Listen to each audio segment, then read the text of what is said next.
अस्सलाम वालेकुम नाज़रीन। जुल्फ़िकार अली भुट्टो दौरान इक़्तिदार एक दफ़ा श्रीलंका तशरीफ़ ले गए। श्रीलंका की बहुत सी खूबियों में से एक खूबी वहाँ के माहिर और ताक़ नजूमी है। मुल्की मामलात के बाद जुल्फ़िकार अली भुट्टो ने श्रीलंकन नजूमियों से मिलने की ख्वाहिश ज़ाहिर की। श्रीलंकन सदर ने एक क्या बल्कि नजूमियों के वफ़द से भुट्टो की मुलाकात करवा दी। बेशुमार वक्त गुजरने के बाद भी तमाम वक्त खामोश रहा। भुट्टो के इसरार पर सबसे मुअम्मर नजूमी ने एक जुमला कहा तो भुट्टो के चेहरे का रंग जर्द पड़ गया। वो जुमला क्या था? भुट्टो के हाथ का प्रिंट खास तौर पर लंदन क्यों भेजा गया और किसको भेजा गया? भुट्टो को शायद कभी ना हटाया जा सकता, लेकिन एक शख्स ने ज़ियाउल हक को ख़त में ऐसा क्या लिखा कि फ़ौज को इक़्तिदार हासिल करना पड़ा, मालूमात और तारीख की भूख को मिटाने के लिए। आइए देखते हैं इस वीडियो।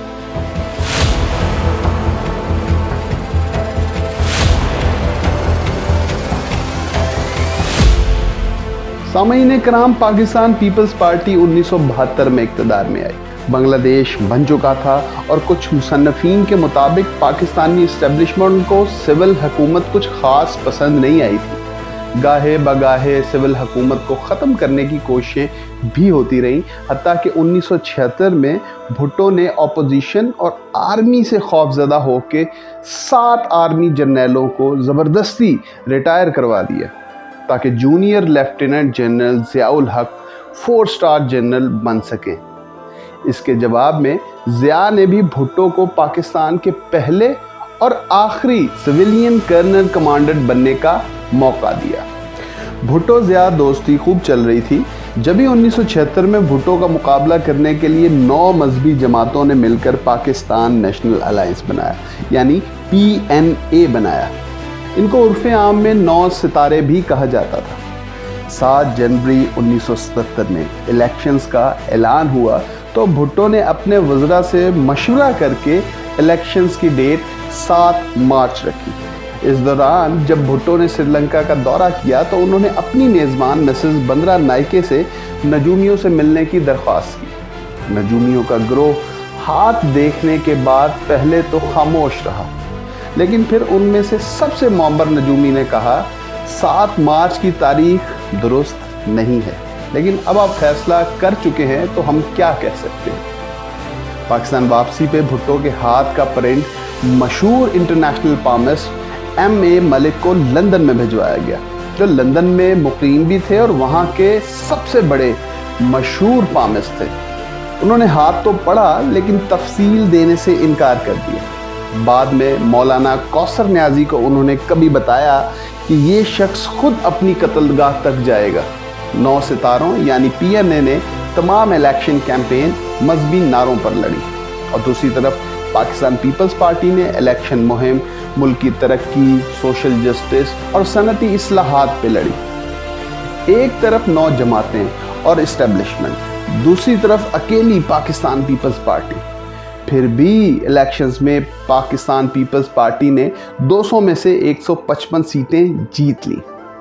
पाकिस्तान नेशनल अलायंस यानी PNA ने सिर्फ 36 सीटें ही जीती।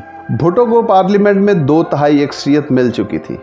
बज़ाहिर भुट्टो ने सितारों को शिकस्त दे दी थी। रिजल्ट देख के PNA लीडरशिप के तो तोते उड़ गए। उन्होंने रिजल्ट मानने से इनकार कर दिया और भुट्टो पे धांधली के इल्ज़ामात लगाना शुरू कर दिए। आज़ाद ज़राए बताते हैं कि जहां PNA के कैंडिडेट्स मजबूत थे, वहां पोलिंग वाकई काफ़ी देर रुकी रही। इल्ज़ाम ये भी लगा कि पाकिस्तान पीपल्स पार्टी के मुसल्लह वर्कर्स पुलिस यूनिफॉर्म में बैलेट बॉक्सेस उठाकर ले जाते। कराची और लाहौर की सड़कों पर खुलेआम स्टम्प वोट्स की पर्चियाँ भी मिली। बहुत जल्द ये यकीन हो गया कि बहुत से हलकों में भुट्टो ने धांधली की है और वहाँ के रिजल्ट्स बदले गए। मशहूर बरतानवी मुसन्निफ इयन तालबोट, जो पाकिस्तान के मुतल्लिक अपनी बेशुमार कुतब की वजह से खासे मकबूल हैं, उनके मुताबिक इन इलेक्शंस में पाकिस्तान पीपल्स पार्टी की जीत पक्की थी। 2/3 अक्सरियत लेने के चक्कर में 30 से 40 सीटों पर धांधली हुई। PNA ने फ़ौरन वज़ीर आज़म भुट्टो से इस्तीफ़े का मुतालबा करना शुरू कर दिया और मसाजिद में लोगों को उकसाने के लिए जज्बाती तकारीर की गई। तकरीबन 200 लोग मुजाहिरीन और सिक्योरिटी फोर्सेस के दरमियान झगड़ों में मारे गए। नतीजतन भुट्टो ने पीएनए की ज़्यादातर क़यादत को कैद कर लिया। तभी पीएनए की एक अहम सियासी शख्सियत ने जनरल ज़ियाउल हक को एक ख़त लिखा। यही वो ख़त था जो मार्शल लॉ का हकीकी सबब बना। ये ख़त किसने लिखा? जुल्फ़िकार अली भुट्टो को मामले की नज़ाकत का एहसास हो चुका था। उन्होंने जून 1977 में पीएनए के साथ सियासी डायलॉग का आगाज़ कर दिया। पाकिस्तान पीपल्स पार्टी ने अपोजिशन के तकरीबन तमाम शराइत मान ली, लेकिन एक ख़त ने उनकी तमाम कोशिशों पर पानी फेर दिया। ये ख़त एयर मार्शल असगर ख़ान ने लिखा था, जो तहरीक इस्तक़लाल के रहनुमा थे। इस ख़त में आर्मी से मुदाखलत की दरख्वास्त की गई थी और आर्मी से अपने सिविलियन प्राइम मिनिस्टर का हुक्म ना मानने की दरख्वास्त भी की गई थी।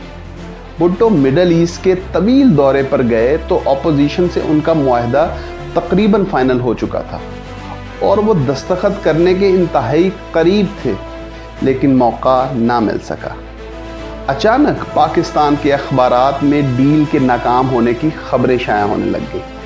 जब ही मिलिट्री डिक्टेटर ज़ियाउल हक ने 5 जुलाई 1977 में इक़्तिदार पर कब्ज़ा कर लिया और भुट्टो को गिरफ़्तार कर लिया। इस मिलिट्री बगावत का code name operation fair play रखा गया था। इस मार्शल लॉ की वजह ये बताई गई कि पाकिस्तान पीपल्स पार्टी और अपोजिशन दोनों ही ने इलेक्शंस के मुतल्लिक किसी मुआहदे पर पहुंचने से इनकार कर दिया। तो इस्टेब्लिशमेंट ने एक रेफरी की तरह फेयर प्ले के लिए ग्राउंड बनाया। ज़ियाउल हक ने 90 दिन में इलेक्शंस करवाने का वादा किया और 11 साल बाद अपनी वफात के बाद ही इक़्तिदार छोड़ा। फेयर प्ले ना पाकिस्तान पीपल्स पार्टी के हिस्से आया और ना ही पीएनए के।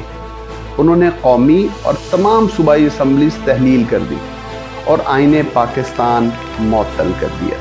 सुप्रीम कोर्ट और chief justice of Pakistan Anwarul हक ने इस मार्शल लॉ को कानूनी करार दे दिया। भुट्टो और पाकिस्तान पीपल्स पार्टी पर मुकदमे चलाए गए। 18 मार्च 1978 में भुट्टो को नवाब मोहम्मद अहमद खान कसूरी के कत्ल में मुजरिम करार दे दिया गया। उनके बेटे यानी नवाब मोहम्मद अहमद खान कसूरी के बेटे अहमद रज़ा कसूरी आज भी आपको कभी कभी टेलीविज़न पर नज़र आ जाते हैं। बहुत से ममालिक जब भुट्टो को रिहा करने की दरख्वास्त कर रहे थे, उसके बावजूद भुट्टो को 4 अप्रैल 1979 को फांसी दे दी गई। ऑपरेशन फेयर प्ले का अंजाम फेयर नहीं हुआ, लेकिन आप भुट्टो के फ़ैन हैं या ज़िया के? कमेंट्स में लाजमी बताइएगा। इस मार्शल लॉ पर पूरी दुनिया की तरफ से कोई बयान जारी नहीं किया गया, हत्ता कि चाइना और इंडिया की तरफ से भी नहीं। सिर्फ रूस और अमेरिका 2 ऐसे ममालिक थे जिन्होंने इस पर बात की। भुट्टो अमेरिका से ज़्यादा रूस के करीब थे। वो रूस के 2 दौरे हाल ही में कर चुके थे। अमेरिका रूस को नीचे गिराने के लिए पाकिस्तान में अपना हामी हुक्मरान चाहता था। तारीख़ के किसी भी स्टूडेंट से पूछ लीजिए तो आपको ये जंग भुट्टो और ज़िया की नहीं बल्कि अमेरिका और रूस की नज़र आएगी, जिसमें अमेरिका जीत गया। बाद में ज़िया ने अफ़गानिस्तान में अपनी वफ़ादारी साबित भी की। रूस ने इस मार्शल लॉ और भुट्टो की फांसी की शदीद मुखालफत की, हत्ता कि इस फांसी को गैर इंसानी अमल करार दे दिया। और अमेरिका ने ज़ियाउल हक को कबूल कर लिया। अफ़गानिस्तान में अपना काम हो जाने के बाद अमेरिका ने ज़ियाउल हक के साथ क्या किया ये किसी को बताने की ज़रूरत नहीं। दुनिया भर के सहाफ़ियों और लिखारियों ने ऑपरेशन फेयर प्ले की जिम्मेदारी अमेरिका पर डाली, जिसे अमेरिका जेल में बंद भुट्टो की साजिश करार देता रहा। 1988 में ज़िया के त्यारे में हादसे के बाद जुल्म और बर्बरियत का दौर ख़त्म हुआ और बेनज़ीर भुट्टो 1999 यानी 1989 में पाकिस्तान और पूरे आलम इस्लाम की पहली खातून वज़ीर आज़म बन गई। ये थी कहानी ऑपरेशन फेयर प्ले की। अगर आप हिस्ट्री और पॉलिटिक्स पे बहुत सी मज़ीद वीडियो देखना चाहते हैं तो चैनल को सब्सक्राइब ज़रूर कीजिएगा। वस्सलाम।